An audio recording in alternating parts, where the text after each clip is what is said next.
Morning, Guff. Tom, just took a phone call for you from Sarah Ryman. Ah. Phone number's on your desk. She asked me to make sure you got it. Also made a point of telling me that she's your ex-girlfriend. Yeah, look, sorry, Guff. You shouldn't have to take personal messages.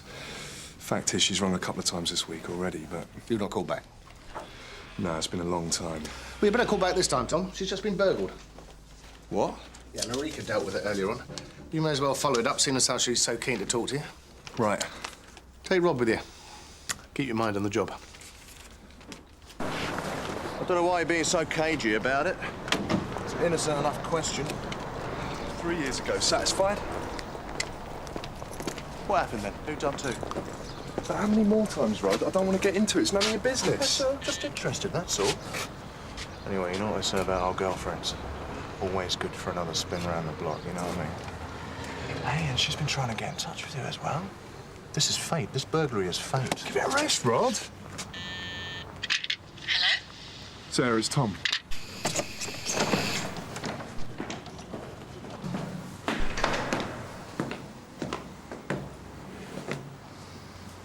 Hello, Tom. Sarah. DC Rod's case. So, come in. Thanks. So how did you know I was in Sunhill now? Brian and Jenny told me. I didn't realise you still kept in touch. Well, I thought I ought to look up some old friends. Well, I suppose we'd better get this burglary sorted first of all. Right. I know you've already been through it with the uniformed officers, but it's better for us if we hear it from you. Well, I'd been spending the night at Mum's, so I didn't get back till this morning. I didn't realise anything was wrong at first until I went into the bedroom. I've left everything as it was. What's missing, do you know? Some cash out of the front room, some jewellery from in here. I don't know about my clothes. Thing is, Tom, I think I know who did it. Go on. Somebody called Fairfax. Colin Fairfax. Well, you better tell us about him then. Police at Hoxton know all about it. Probably glad when I moved to Sunhill, sick of the sight of me. Colin Fairfax was pestering me, stalking me, whatever you want to call it, for nearly 2 years. Until you moved away from Hoxton? No, I moved away after the trial, a few months ago. They finally got him when the new laws came in. Gave him 4 months in prison. Tell us about it from the beginning. I don't know where to start. Well, what was he initially? Was he a boyfriend or a friend? No, he was just an acquaintance of a colleague. A group of us used to go out for a drink after work sometimes. He just always seemed to be there. And that's when he started showing an interest in you? He got my phone number somehow. Started sending me gifts. Tried to be polite at first. You do, don't you? But he wouldn't take no for an answer. Finally started getting really nasty. What did he do? What didn't he do? Even stole some of my underwear off the washing line once. Used to think that sort of thing was a joke. Afraid not. I don't think there was a day went by without a letter or a call or a visit. If I went out, he'd follow me, sometimes trying to be nice, other times just abusive. In the end, it got so that he was spying on every move I made, playing malicious tricks, threatening to kill me.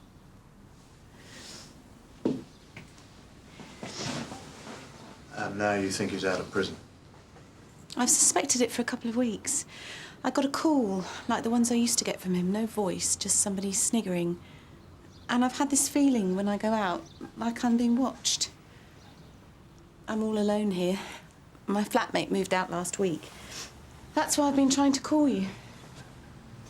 Well, we'll probably want to speak to your flatmate. Could you tell us a bit about her?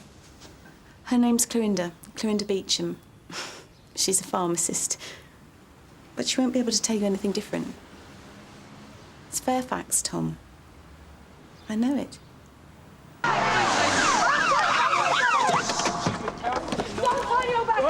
right, that's enough. Calm down. This is between me and him. No, we'll decide that.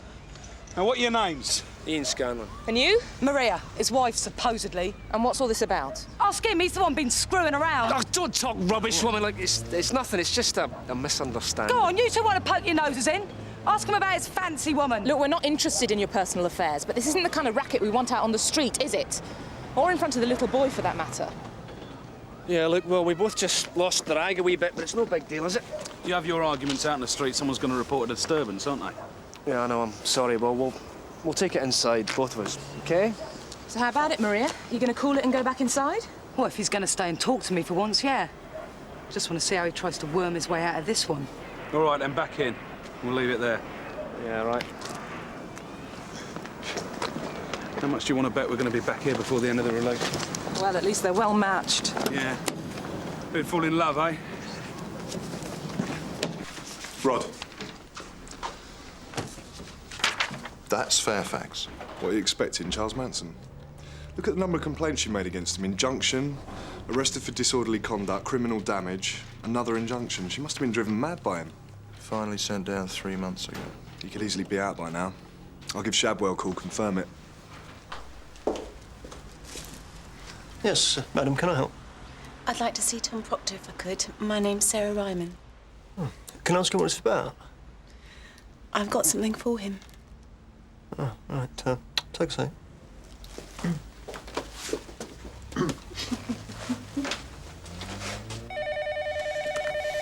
CID. Hello, Reg. It's Rodney. No, he's on the other line at the moment. Yeah, all right, I'll tell him. Yeah. OK, yeah, thanks, mate. Yeah, bye. That was the front office. Sarah's downstairs. She wants to see you. Just in time to hear the news, then. What's that? Colin Fairfax is still in prison. I was just about to call you. We got some news. So have I. These came for me. I've just realised the policeman out there must have thought that... Is there a card with him? No, he phoned again just after you left. Fairfax told me to look outside the flat. They were just lying there. Sarah, I just checked with the prison. Fairfax is still inside.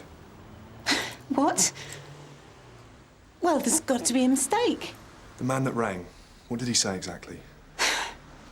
He whispered, "I'm back," and then there's a present outside your door, Sarah. He always whispered. Gives me the creeps. That's it. No name mentioned. Can you think of anyone else who might, I don't know, want to play a joke on you or something like that? You think this is a joke? I didn't say that. I'm just trying to figure out the alternatives. Oh, I don't believe this. I thought you, of all people, would... Sarah, I didn't say I wasn't taking it seriously. I'll have a word with Uniform, get them to keep a special eye on your flat. We're looking for Clorinda Beecham. Is she about? Oh, it's me. DC Scase, this is DC Proctor of Sunhill. Can we have a word? What's it about? We need to speak to you about your old flatmate, Sarah Ryman. What's happened? There's nothing to worry about. Do you think we could talk out the back? We understand you just moved out of your flat. How long have you been sharing? 10, 11 weeks? Any particular reason for moving out? Yeah. Well, would you mind telling us then? But she was driving me around the bend, frankly. It was a mistake moving in with her in the first place. Why's that then? Look, we're just different. She's clingy, obsessive, wanted my company every minute of the day and night. I couldn't breathe. I see.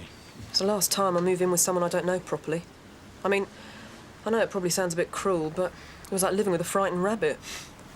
How do you mean? Well, she'd practically jump out of her skin whenever the phone went, or if one of my boyfriends knocked on the door. I've never seen anyone so paranoid. Anyway, what's it all about? Well, it seems her flat was broken into last night. Blimey, that's all she needs. She'd be a nervous wreck. She also claims someone's been pestering her for the past week. Know anything about that? Oh, no, not that again. You're Tom Proctor, aren't you? That's right. Yeah, you're the ex.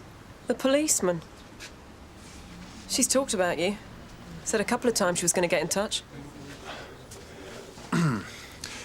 Did anything strange happen while you were staying in the flat? Like anonymous phone calls or strangers hanging about outside? Look, I know Sarah had some kind of trouble with a bloke in the past, but if you ask me, I reckon she's having you on. How'd you figure that out? I've known people like her before. Just desperate for attention. In what way? Well, in every way. She even used to pretend to be ill sometimes, just to try and stop me going out. But when she started saying she was being followed again, well, that was the last straw. I mean, life's too short, you know? So you're suggesting that she's making all this up? The burglary and everything? Well, I don't know, do I? You're the policeman. But I wouldn't put it past her. Should have seen the state she got herself into when I told her I was moving out. Don't beat around the bush, say what you really think. Look, you asked. If you don't like it, I'm sorry. But she obviously still fancies you, so, Maybe you should consider the possibility this whole thing's for your benefit. So Reg reckons there's something going on between Tom and this Sarah woman. Looks like it. Well, no wonder they wanted us to lay on the VIP treatment. Must be this one on the end. Right. Hold up. That's that woman we saw this afternoon. Maria Scanlon. Not again. Right, pack it in. I'm getting out! Tell the whole bleeding bloody Pack what it you in. are! What do you think you're doing, eh? Oh, I don't believe it. Why can't you just keep out my business, eh? Who's messing about? Look, just cool down or you're going to get nicked. Now, what's going on? My husband. He's in there somewhere with his woman. I followed him here. I'll kill the pair of them when I get hold of them. Wait a minute, OK? Now, let's start from the beginning, shall we? Sierra Oscar 2-2 from Sierra Oscar receiving. Yeah, go ahead, Sarge. St Oswald's Drive, an assault. Can you deal? Yeah, we're on the scene now. Can you give us an exact location, please? Flat 92, the informant is You stay with Sarah her. Ryman. Where's 92, mate? Upstairs. Thank you. He was here. Who? Who did this to you? He attacked me. Fairfax! Colin Fairfax!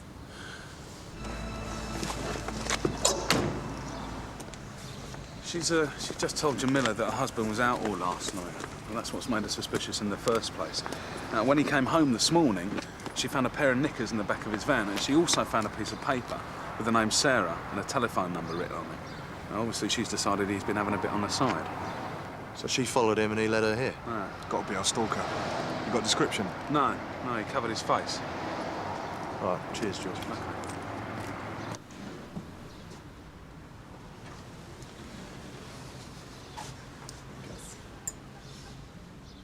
He must have followed me in through the front door.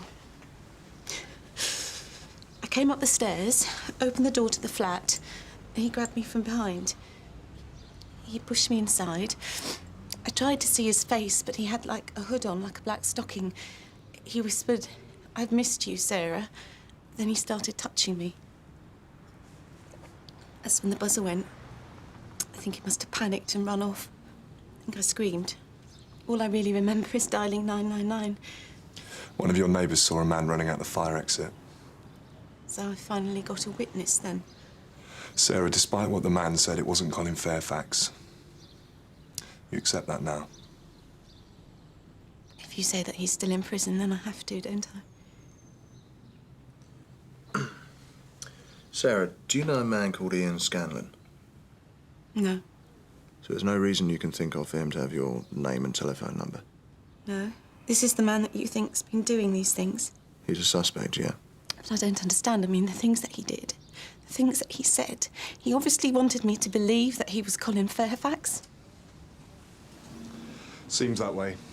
We don't know what the connection is yet, but we'll find it.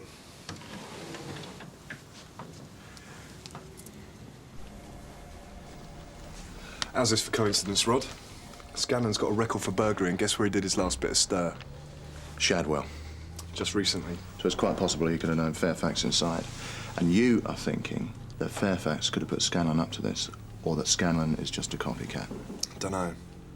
Either way, Scanlon's got to be getting something out of it to make it worth his while.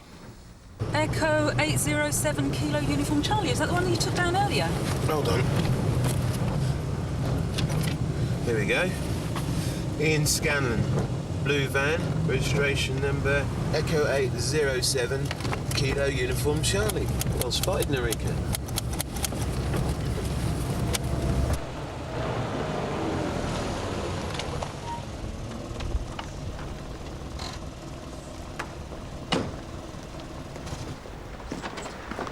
Ian Scanlon. Yep. Look, I know what this is about, so let's just get it over with. Okay?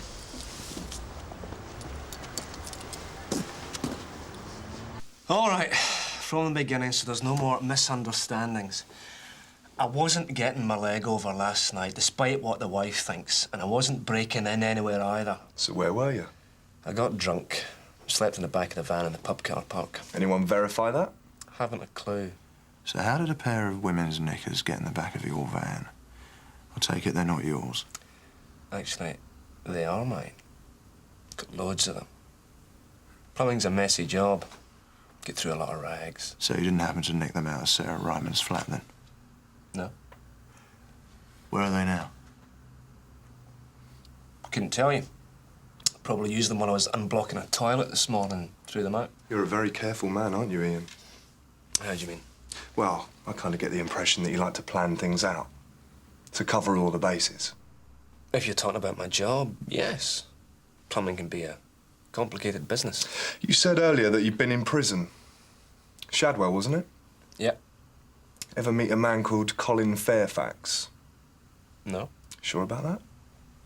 Never heard of him. All right, let's move on then. Perhaps you'd like to explain something else your wife found in the van this morning. A note with Sarah Ryman's name and telephone number. I got it off her flatmate a week or two back. A girl with a funny name, Clarissa, something like that.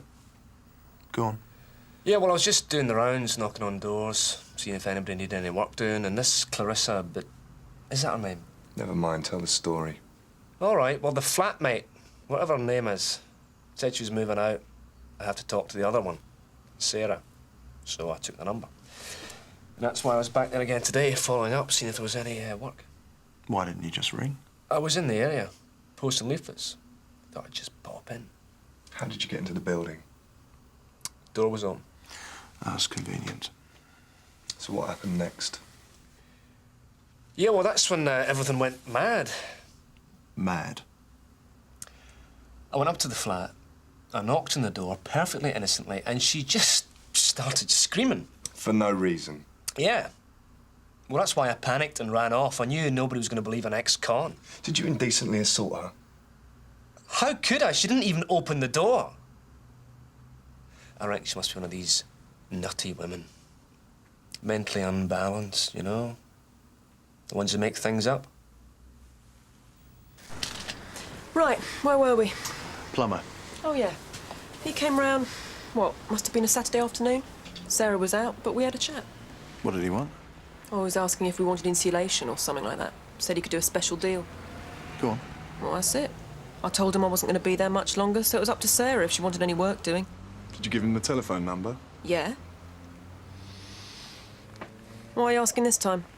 She thrown a wobbly because a plumber rang up or something? You're all heart, you know that. Well, I don't know where we're going to go from here. Apart from Sarah's word, we've got nothing to show that anything ever happened. Oh, so she's making up indecent assault as well now, is she, Rod? Hey, I'm just telling her how the CPS are going to see it. Yeah, right. Why don't you spit it out? You thought she was a nutcase right from the start. Oh, right, and I suppose you never doubted her for 1 second, did you? Look, Rod, you might have given up on this case, but I haven't, all right? Not until I've spoken to Colin Fairfax.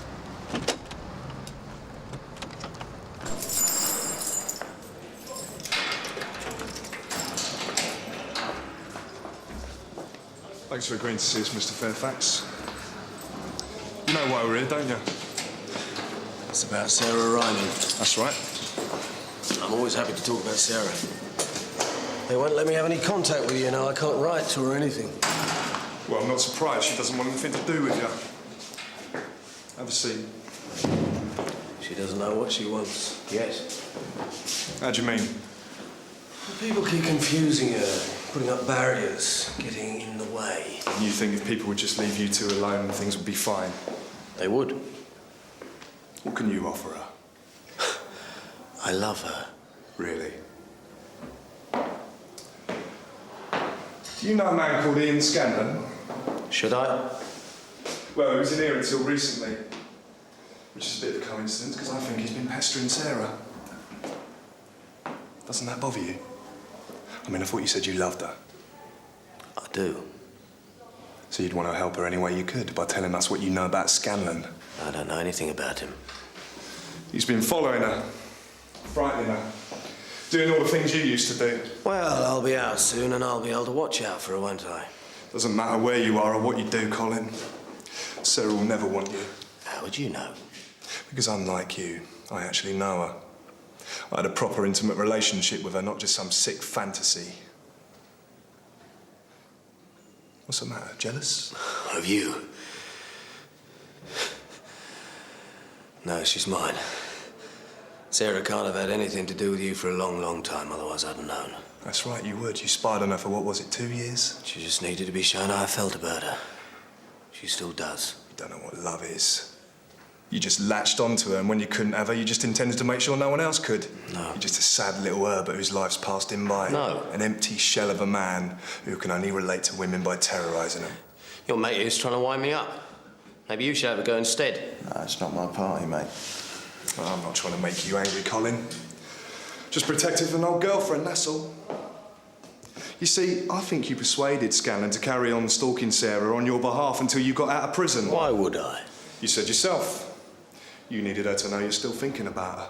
Plus, Scanlon can find out where she lives now and feed you information. Not a bad idea. Pity I didn't think of it. Oh, I think you did. What did you offer him in return, eh? Money? Yeah, that's the only thing a person like Scanlon would be interested in. Perhaps not. Perhaps Scanlon's more like you than you realise. How do you mean? Did you tell him about the things you used to do to Sarah? About the feeling of power and control it gave you? That's not what it's about. Yes, it is, Colin. Controlling Sarah turned you on, didn't it? You don't know what you're on about. Yes, I do, because it all makes sense now. You just expected him to spy on her, didn't you? Phone her up, send her flowers. You never intend for him to get close to her. What do you say? Never thought he might actually begin to enjoy himself with your Sarah. You see, Colin, he's the one who's in control now, not you. You went one step further than you ever did. What do you... Do you know he broke into her flat? You're lying. Went for all her things, all her intimate things. Got so turned on by the thrill of it, he went back for some more. He's lying. He assaulted her, Colin. He stalked her, grabbed her, tore her clothes, and put his hands on her. Did you tell him he could touch her, Colin? That he could put his hands all over her? That wasn't in the deal! He had no right touching her. That was never part of the deal. You give us a statement, Colin, we'll make sure he never goes near her again.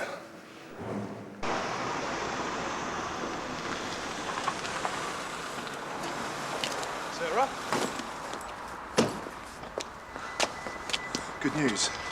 Fairfax put Scanlon up to it. He admitted it. What does that mean? Well, it means we can have another crack at him.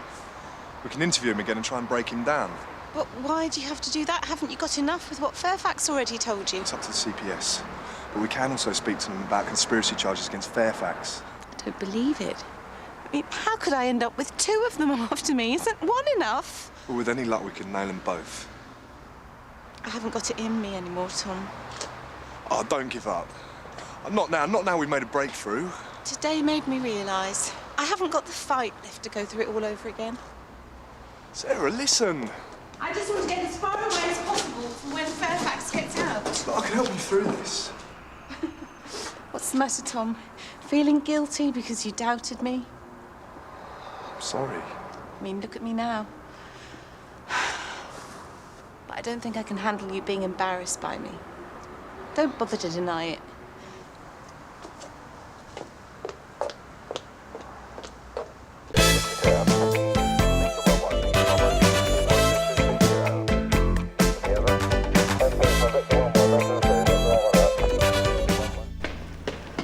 Did she say which end he was, over?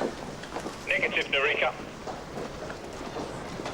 Sierra Oscar from 181, it's okay, Tony, I've found him. Hello? Hello? Can you tell me your name? Ian Levin. All right, Ian, what happened? I was down there. This bloke got out of a car, started belting me. Did you know him? No. I covered up and he grabbed my watch. It's worth over 1,000. I tried to stop him, he just yanked it off. There's no mark. It all happened really fast. No, I may not have had it on. He took it out of my jacket pocket. All right, Ian, take it easy. We better get you to hospital. Mr. Levin's got the day off. He dropped his car off at the garage and took a walk whilst he waited. And ended up getting mugged. That's what he says, yeah. What, you don't reckon he's on the level? It's probably nothing. Try me. I don't know, Tom. You know, fair enough, he's confused. He took a hell of a knock. But his story kept on changing. At the start, his watch had been wrenched off his wrist. Then when I saw there was no bruising, he changed his mind. Suddenly, it was in his pocket before it was stolen. I see. And the story about the car, it's being fixed by a garage in Tallow Road. Not exactly a short walk to the Antrim Green. No. Right, I'll have a word with him, thanks. So, what were you doing then? I was looking for a newspaper. Next thing, I'm on this estate. All that way? You know there's 2 newsagents on Turner Road? I must have missed them. OK, so you find yourself at the end of Antrim Walk and decide to hail a minicab. Yeah, to get me back to the garage, I was lost. And that particular car you hailed, what made you think it was a minicab? He had a second aerial stuck on the boot. You know, the way some of them do. You never said this before. The report of the car your attacker drove only said it was a dark Sierra. And the watch, the one you initially told my colleague was ripped off your arm? Yeah, I was mixed up. I thought I had it on, but I didn't. He went through my pockets. Fine. What was it doing there in the first place? Sorry? Well, the only time I take my watch off is when I'm getting undressed. That or I'm doing a mucky job. The Antrim Green's got a bit of a reputation. You aware of that? Reputation? For prostitution. Yeah, OK. There's this girl I was told about. Well, I've been there a couple of times. What's her name? Tara. Any surname? Golding. I saw her on an envelope shed lying around. Tara works from home? Room in a house. Not on the estate. It's all very private. How? It's in a decent street. You don't go in thinking the neighbours know what you're there for. Discreet. So I had to meet the minicab a few streets off. Says it wouldn't call attention to the house. Hold on, you're saying this minicab was pre-booked? Who by? Tara. She's good like that. Hey, what's this? Musical chairs? Hop it. Sorry. Tom's dealing with the latest robbery up on Antrim Green. This time the victim had a watch taken. I've been looking at the other statements of the victims. What do you got? Well, it might be nothing, but the victims, they're all male earners, good targets. But there's something else. None of them actually live on the Antrim Green. None of them give a viable reason for being there. So? Well, the latest victim admitted visiting a Tom, Tara Golding, immediately prior to being robbed. At the time of the assault, he was actually waiting on a minicab she'd ordered for him. Think there's a connection? Well, possibly. What if the other victims were also visiting prostitutes? Who set him up to be robbed? Yeah, but it doesn't follow just because one punter got his leg over. You got anything better? You and Tom give that a chase. I've got an address. Just run a few checks and I'll see you downstairs, yeah? Yeah. It's not bad round here, is it? Nah, if you could put a bulldozer through that little lot. Oh, excuse me. We're looking for Tara Golding. Does she know you're coming? We're police officers, and you are? Duncan Robinson. I'm not sure if Tara's in. Well, maybe we could check. Is this your house, Mr. Robinson? Yes. And Miss Golding's a lodger? Not exactly. Sort of divided it. I live downstairs. She has most of up here. Do you know if she's employed at the moment? I think so. Any idea what line? Sales, I think she said.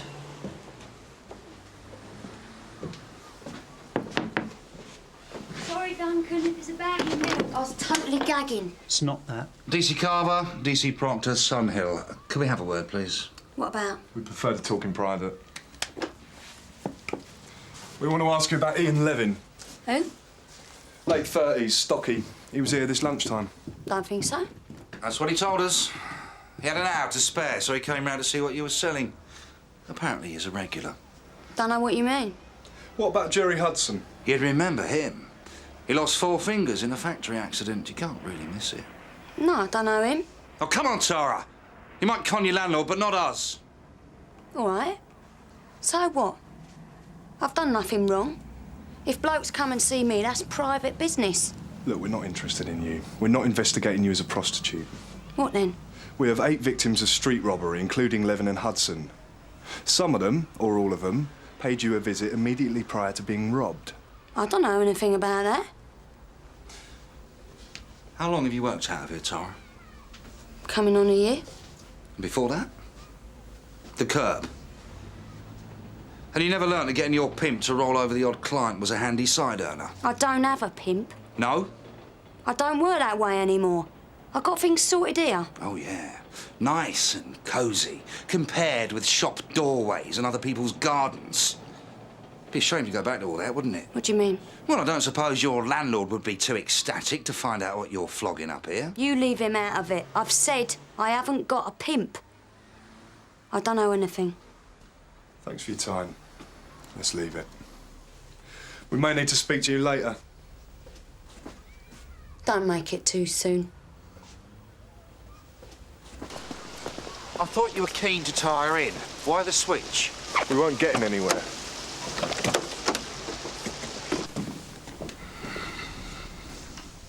Hey, Jim. Any luck? Not much, thanks to our friend. You might want to see this. I nicked Tara a few years back and something rang a bell, so I checked out known associates. Leo Turton? Mm-hmm. Used to be her pimp. Was pretty good with his fists. He was released from Shadwell about 5 months back. Has Tom seen this? No, I don't think he has. Thanks. It's a bit much. You're telling me that this girl has serviced 2 of the victims, and then for some reason she's not mixed up in it? There's obviously a link, Gov, but I don't think Tara's involved. No? No, Tara thought she was being done for Tommy, not for conspiracy to rob. The more we pushed on that score, the more the shutters came down. Oh, that was down to me, Gov. I thought if I could get a bit of leverage, we might get something. But you didn't? No. Tom didn't think it was going to pay out, so we backed off. But did you read the situation differently? No, we'll just have to get to Turton another way, Gov. Turton? Leo Turton. He used to be Tara's pimp. He's just come out of Shadwell, 18 months for GBH and robbery. Yeah, he was released 5 months back, 6 weeks before the first robbery. I thought if I laid it on a bit, I may have got Tara to admit he was back pimping for her. I may have been able to tie them into the robberies. Tom? I made the usual checks, Gov. I didn't pick up on that. Turton left Nick. He stayed with his mum in Leicester for a week. Told her he was coming back down here. No forwarding address. Well, it doesn't mean Leo's back working with Tara, does it? What? When he's been described by 4 witnesses, that's just bad luck, is it? Never mind, Tom. We'll screw up. Ah, here we go. Tara! We're looking for a mate of yours in connection with these robberies. I've already said. Leo Turton. You better get in.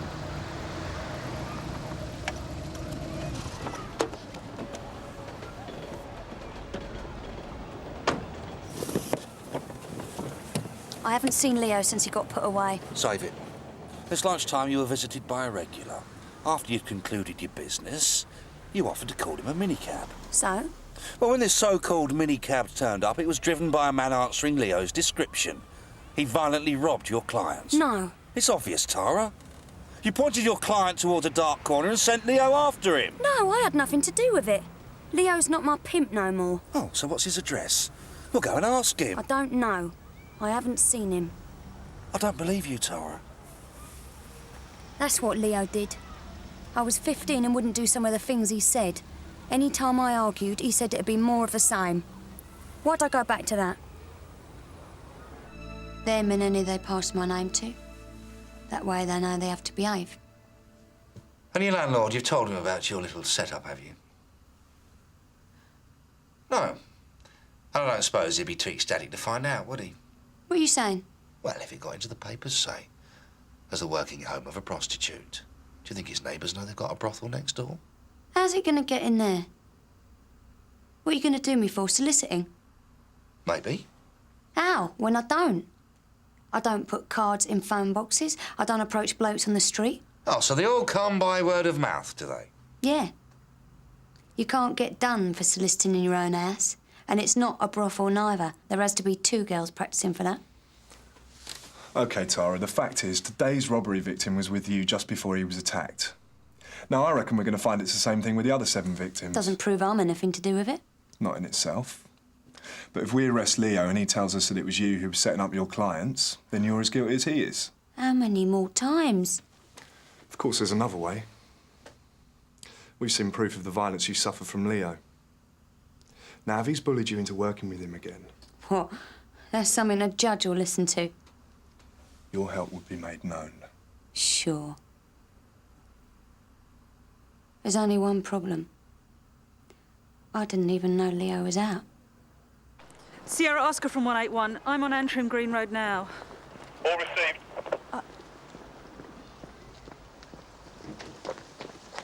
excuse me. Excuse me.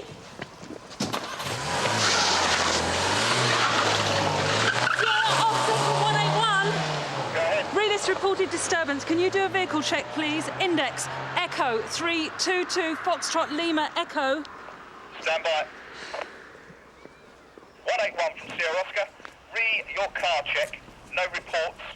Should be a blue Ford Sierra. Last registered keeper Leo Turton. 48 Hello? Dormant Flats, Leicester. Yeah, all received. Thanks, Tony. Hello? Hello, are you all right? We had a report of a disturbance. Who from? We didn't get a name. Well, whoever it was got it wrong. It was an accident. Oh, it doesn't look that way to me, Mr. Robinson, Duncan. It's nothing. Got back and one of the drunks off the estate was at the door asking for a handout. A drunk? I said no, he got upset. Do you want to give me a description? No, they get enough stick. Look, I'm sorry you were called. This sort of thing goes on, it's not worth your getting involved. Well, that's up to you. I can't force you, but it wouldn't do to get a reputation for being soft around here. I do know where I live. I was brought up here, in this house. I see. Well, places change, Mr. Robinson. If you have second thoughts.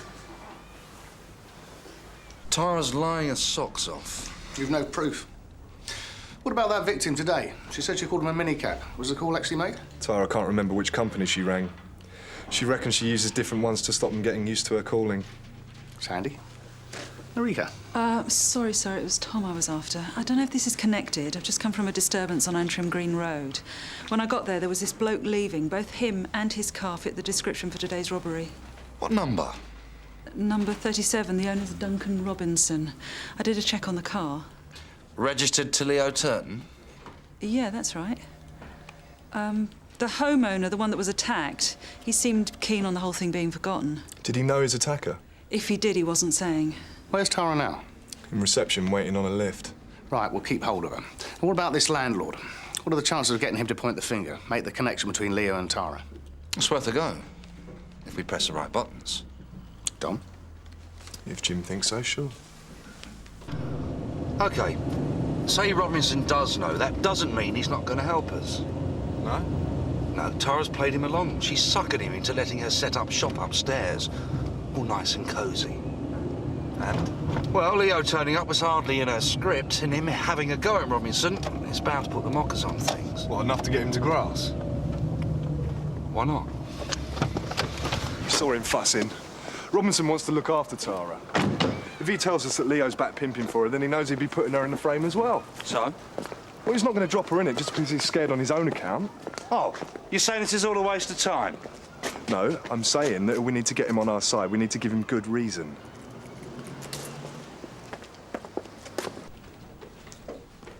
Gov?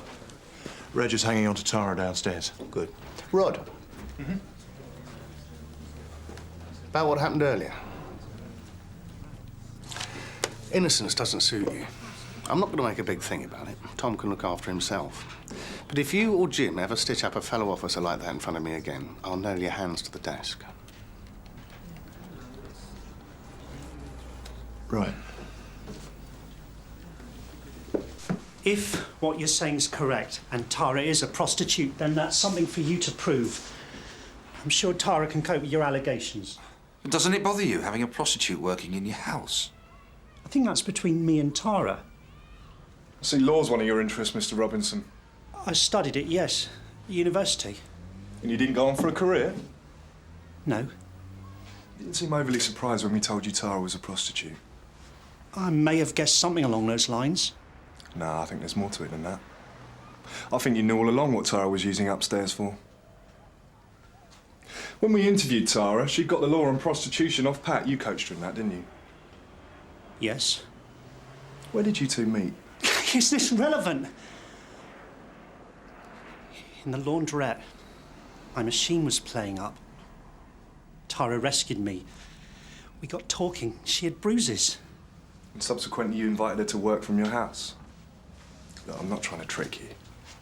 Between you and me, I'd rather see Tara working somewhere safe than back on the streets. All right, yes, I knew what she was doing, but she never tried to lie about it.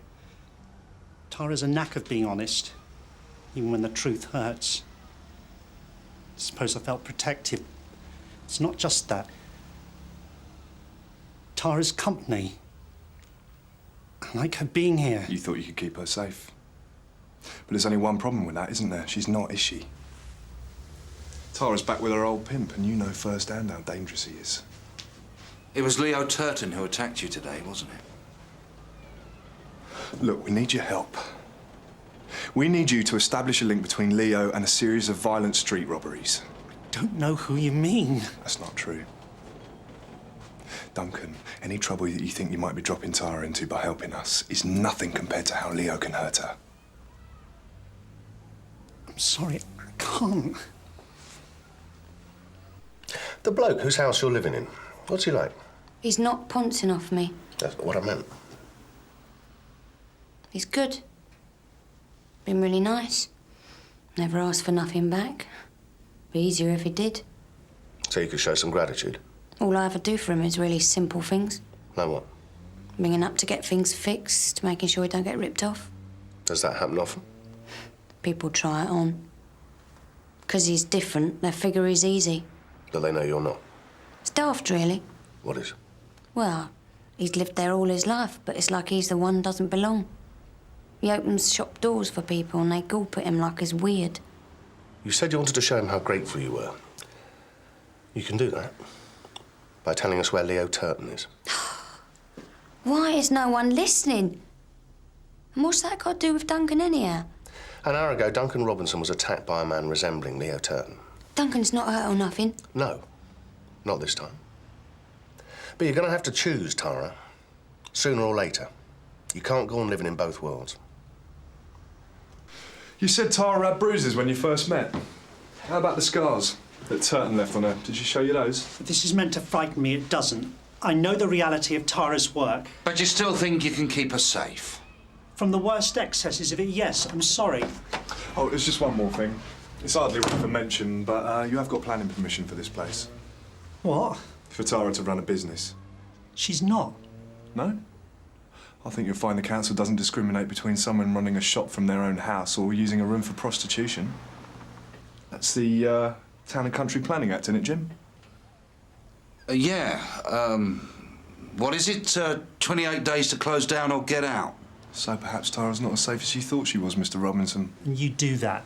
Put her in danger, just to get at a young girl who's earning a living the only way she's learned how. No, but I'd do it to protect a punter who leaves here feeling safe and ends up being violently robbed. Tara's nothing to do with that. Of course not. Come, Jim.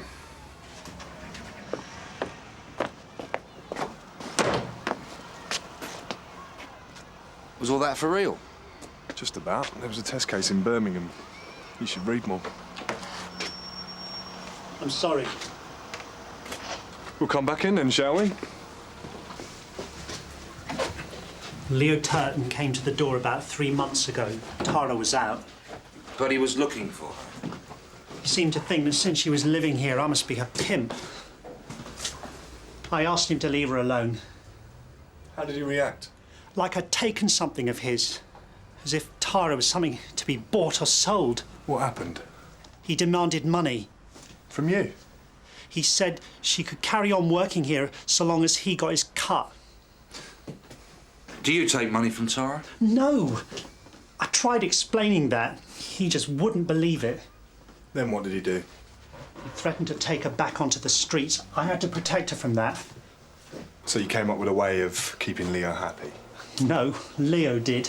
He wanted me to look out for clients who were worth something. Ring him on his mobile when they left. So that he could rob them? You knew how violent Leo was, and yet you agreed to that? I didn't know what to do. I'm scared. I wanted to tell Tara, but I thought I might frighten her off. And you couldn't risk that? I only went along with it to keep Tara safe. Very noble. Duncan Robinson, I'm arresting you for conspiracy to rob. If Robinson was working for Turton, what was that bust up this afternoon all about? Us showing up at unsettled Robinson. He wanted out. Leo wasn't having it. Didn't Robinson tell him what had happened? Leo didn't give him a chance. So far as Leo's concerned, the arrangement's still on? Yeah. Be a shame to disappoint him, wouldn't it? How come I get to be the punter? That's because you look the part. Give me a minute or two, yeah? All right, in a couple of minutes, I'm going to ask you to make the call. Keep it simple. Tell Leo I'm heading across the estate towards the tube. He's bound to hear something in my voice. You'll be all right. I'll see yous. DI Deacon from Carver, over. Go ahead, Jim. In position, Gov. Received. Did you get that, Tom? Gov. In your own time, then. We're on the move. The bait is now on the Antrim Green estate. Less of the bait stuff.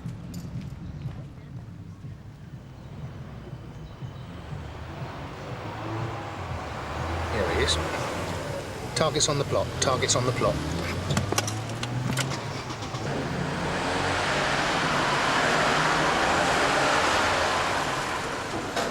Excuse me, mate, which way's the tube? You've missed it!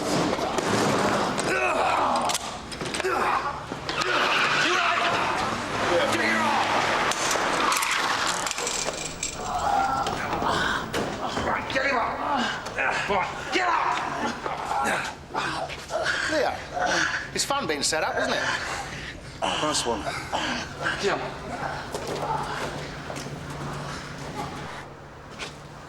What happens now? You studied law? You tell me.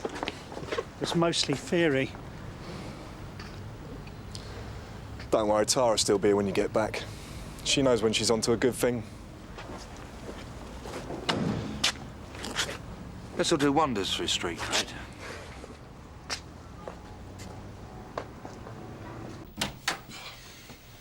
Afternoon, sir. What's going on? Wait for it. What? Rod? Sir. Greg Miller, he's got away with it. Well, the burglary charges? Yeah, all fine with them. The CPS have dropped the case. They reckon there's not enough evidence. Would you believe it? I don't want to try telling that to the night watchman he clobbered. Right, I'm not leaving it there. Let's pay him a visit.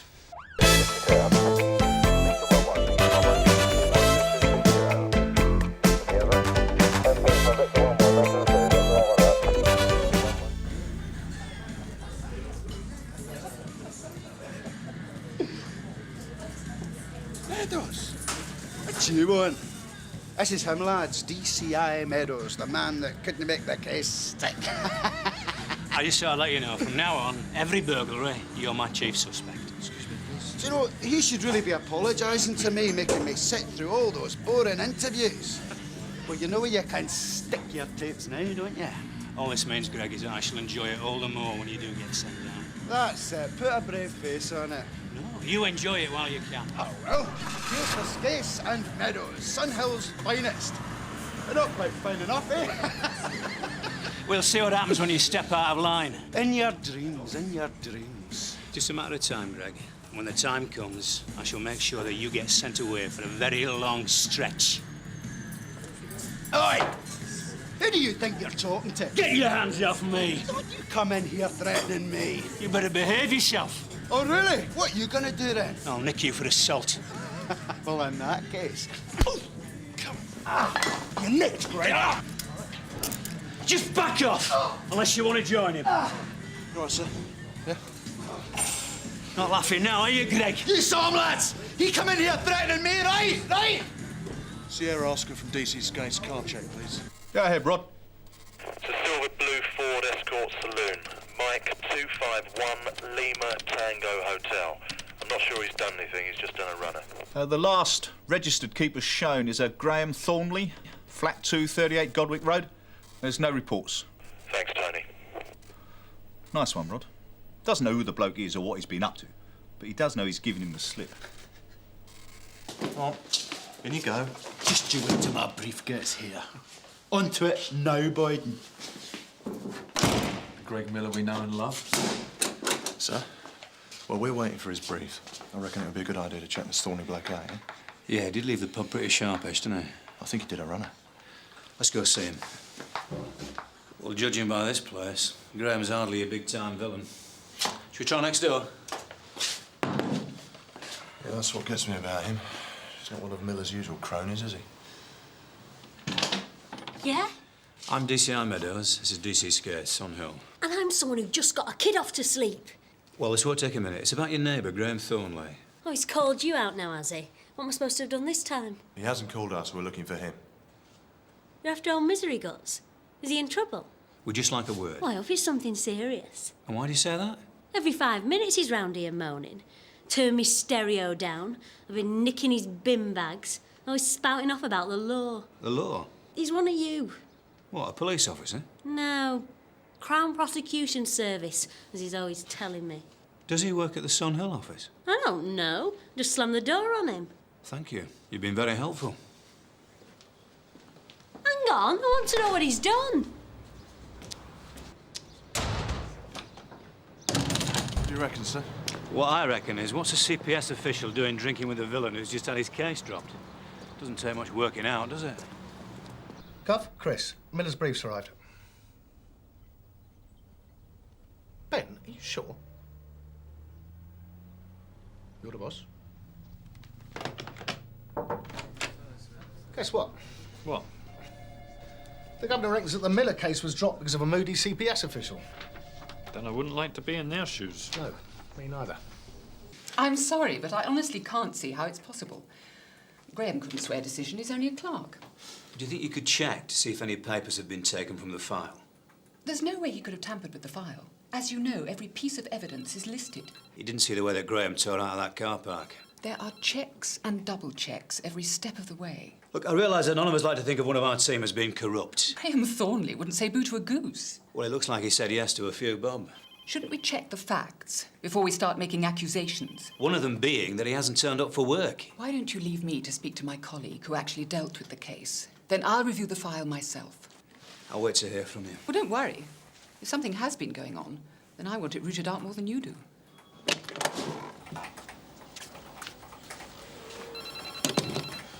I enjoyed that, sir. Not half as much as I'm going to enjoy interviewing Miller. What are you looking so smug about? All in good time. All you've got's an assault. Come on, Greg. What we get?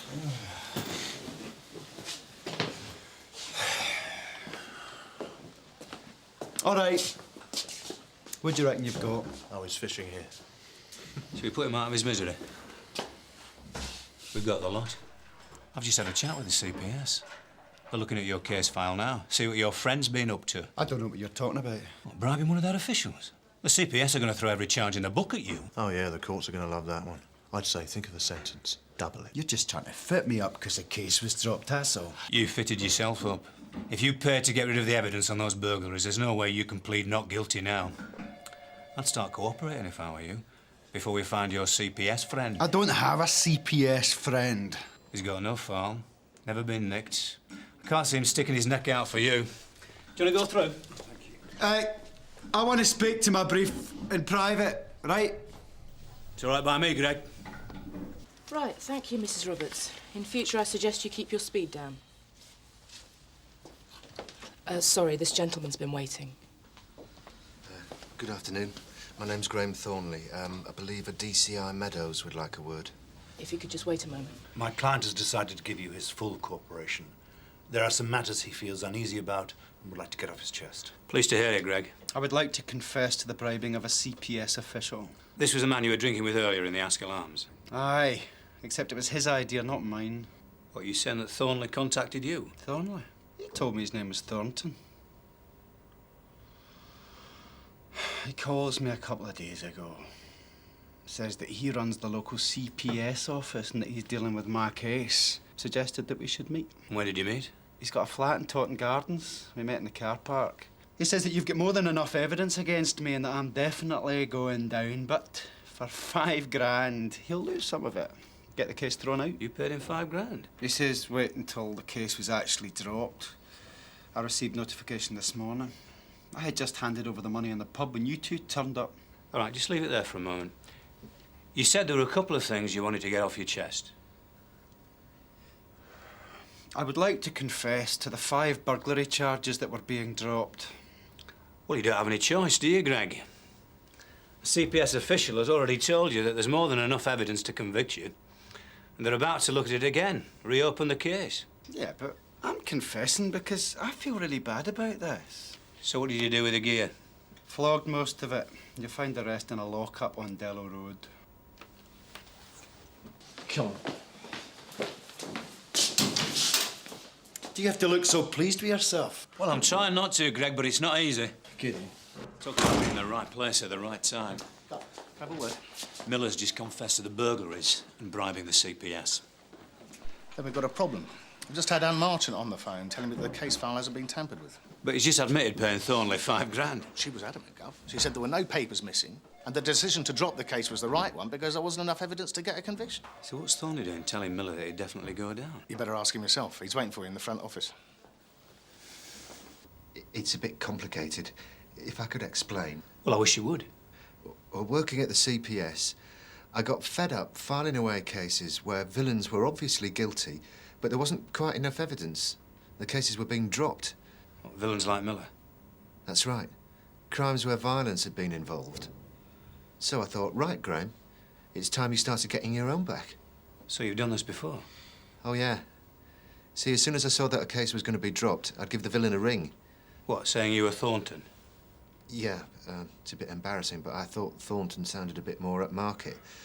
Anyway, I'd pretend that I was dealing with their case and suggest it was in their best interest that we meet up. What, knowing all along that their cases were going to be dropped? Exactly. Well, I'd pretend that there was overwhelming evidence, but that I'd get it dropped by foul means. I charged £5,000 a go. But you never actually tampered with any papers? Never. I wouldn't do that. So villains like Miller were paying you for absolutely nothing? Worked a treat. They coughed up every time. How many villains are we talking about? They have added up a bit. It's 14 now. What, all on the Sunhill patch? Yeah, and some real nasty pieces of work. Could we have some names, please? Certainly. Terry Naylor, Daz Bannister, the Malkin brothers. You ripped off Wayne and Gavin Malkin? These guys are heavy duty. Don't get me wrong, I didn't take to any of them, but Wayne and Gavin were particularly aggressive. And how much did you charge them all? Same as Miller, £5,000. And what did you do with the money? Gave it to the victims. I sent them a cheque saying it was from the victim support scheme. They all seemed very grateful. Weren't you worried about being found out? Yeah, but I was careful. I never took them home. I always met them first on the car park at Totton Gardens. I pretended I had a luxury flat there. And does anybody else at the CPS know about this? No. Mrs. Marchant will be very upset. Well, this is a very serious offence that you're confessing to. Well, knowing you were onto me, I thought I'd better come clean. Do you think I'll go to prison? Well, I'm afraid I don't know. I mean, you haven't actually attempted to pervert the course of justice, so I don't know what I'd charge you with. Well, I should imagine it's fraud. Obtaining money by deception? Well, we'll have to check it out and get back to you. Of course. I'm meant to be meeting another villain this evening. Robbie Stafford. What, Stafford's case is being dropped? I'm afraid so. The evidence was mostly circumstantial. DS Boulton's going to love that. I could always go and meet Stafford, if it'd be any help at all.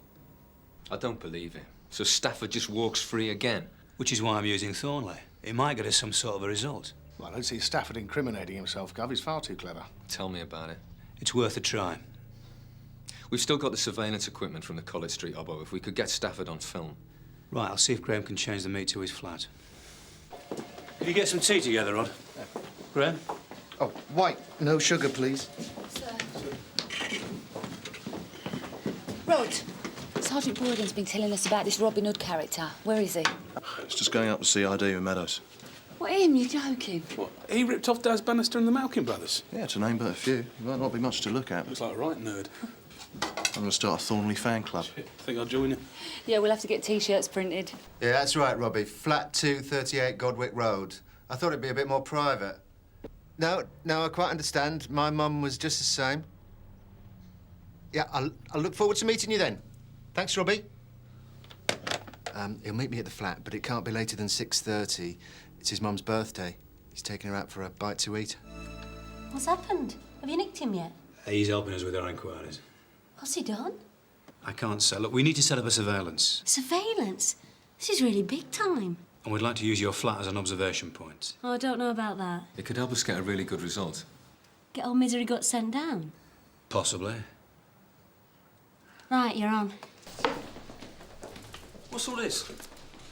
It's all the stuff from Miller's lockup in Dello Road. There's another 7 boxes full. DCI's got you doing all the heavy work, then? Well, everybody else is out having fun with Graham Thornley. I always thought something wasn't quite right about him. That's great, Rod. So if you could go through to the living room now. Right, I'm going to sit in all the positions. Can I ring me maid Julie and tell her? We'd rather you didn't. Oh, you're right, she'd be straight round. How's that, sir? OK, Rod, yeah, a bit to the left. Mind you, he's not been as bad lately. He used to be round every night. He's only had a couple of moans in the last few weeks. That's it, Rod. Sorted. Do I look all right? Yeah, you look the part. Getting a bit nervous. Always do beforehand. Don't worry about it. You'll be fine. I think that's the other reason I did all this. For the excitement. Living dangerously, eh? Yeah, I've never done anything risky before in my life. That's why my wife left me. Came home from work. She left a note. That was big of her. Said she couldn't stand it anymore. Everything was just one big routine. She needed to get away, to live a bit. Charming. But doing this, I soon found out she was right. When I get away with it, well, I can only describe it as one hell of a buzz. Mr. Davis, I don't begrudge you your new conservatory. It's not my decision. Thank you, Mr. Davis. You're looking stressed. Graham gave money out of the victims, all right. None of them want to pay it back. I've got a message from the front office. Mrs. Marchant from the CPS is waiting to see you. Just when you thought it couldn't get any worse.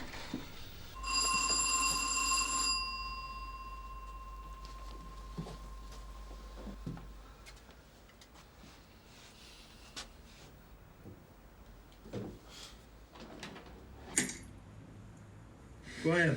Robbie, nice to meet you. You don't mind me bringing my colleagues? No, please come in. This is Mick, David. Hello, everyone. Come through to the lounge. 6 months I've been after Stafford, and he's got the whole team sitting in his living room. That's priceless, those two on the sofa. All right, let's listen. He's a mind reader too, eh, lads? My fee is £5,000. 5,000? Is that for all 3 of us? That's correct. One-off payment, cash, of course. Of course. And that's the case finished with, thrown out? That's right. And no comeback whatsoever. Sounds all right to me, Gray. Good. I'll bring some teas in, shall I? Nice one. Is everyone... I'll say one thing for Graham. Just a drop for me, thanks. He's damn good. Make yourselves at home. Working at the CPS, you tend to think you've seen it all. Nothing will surprise you. But Graham... They say it's the quiet ones. I'd imagine he's quite a celebrity at the station. You could say that. If anyone's hoping we'll be lenient with him, they can think again. He'll be dismissed and face the maximum charges, which is why I'm here. I thought you'd still be interviewing Graham and I could be of some assistance. I'll get DCI Meadows to call you as soon as he gets back. I'll wait if you don't mind. I want to stay on top of this one. Of course. It's a right dump. Yeah, he smells. Are you sure he's a barrister? Yeah, he's the real thing. I checked him out. Who with? I'd heard a whisper about him with the Malkin brothers. Wayne said he got him off their last GBH charge. He's a bit of a boy, isn't he? Yeah, he's sound. You can see why he gets away with it. Looks a right Herbert. He's doing us cheaper than the Malkins. Charged them 10 grand. How come? Must have taken a shine to us. Who cares? Well, I do for a start. Here comes the tea tray. He's even got chocolate biscuits. We was just saying, and no offence, Gray, but if we pay up front, how do we know you'll do the business? Pay me when the case has been dropped. Oh, that's all right. But how do you know we're cough up? With the evidence I'm going to lose, I can easily find it again. You can't help but liking him, can you, lads? Would you like to run through the robbery, just in case the police turn anything else up? No. You just get shot of what's there. It doesn't hurt to be pre-warned. Again, no offence, Gray, but we don't know you from Adam. Right, time to break up the party, Rod. We're coming in. What Who do you happens think's now? going to win the league this year, Gray?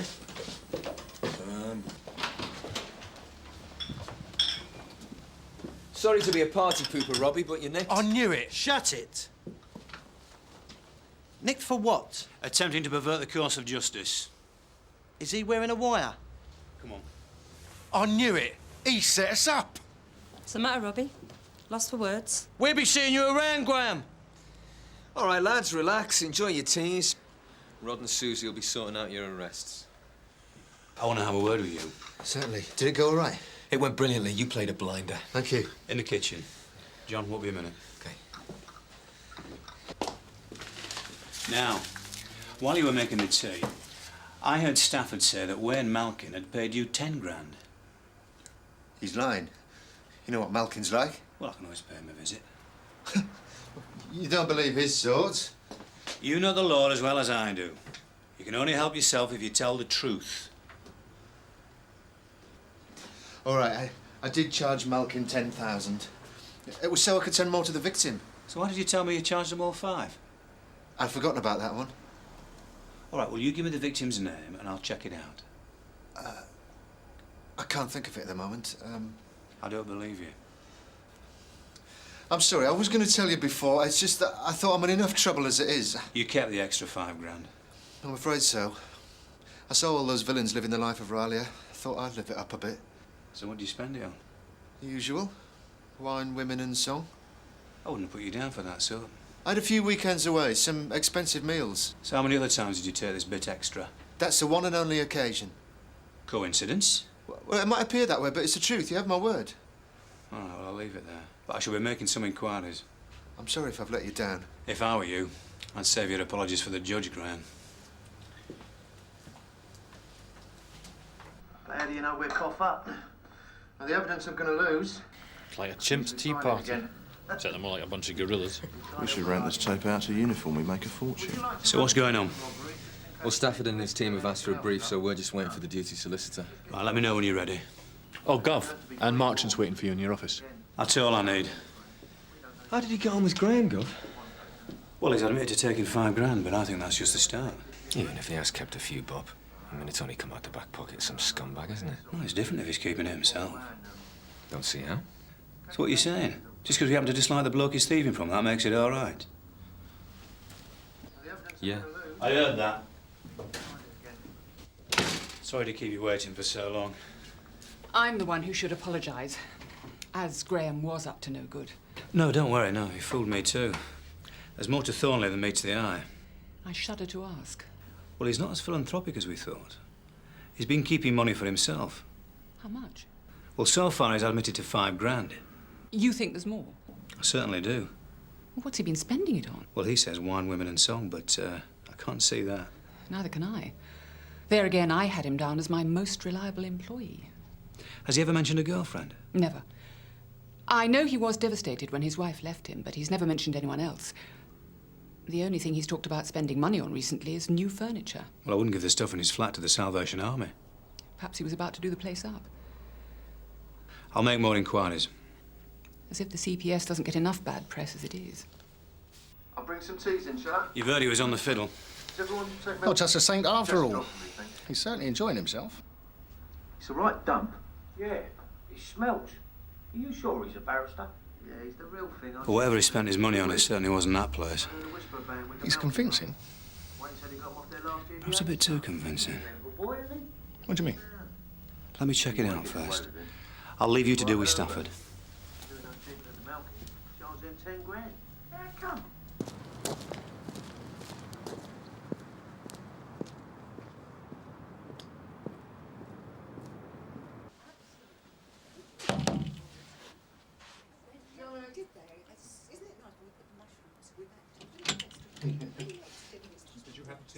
You going to invite me in?